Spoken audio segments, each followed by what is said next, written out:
Hey everyone, welcome to How to PC channel, and in today's video I'm going to show you how to block someone in Cara app. And first of all, let's open up Cara, and for example, let's try to find someone to block him or her.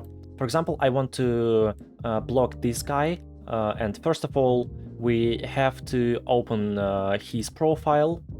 And now click on the three dots at the top right corner of the screen. So the menu just popped up, and right here we can copy link, mute this user, or report this user and block user. And to block, just click on it and confirm. And as you can see, after that, all the posts of this user have been hidden from us. And you can, of course, click on view posts and everything will be back.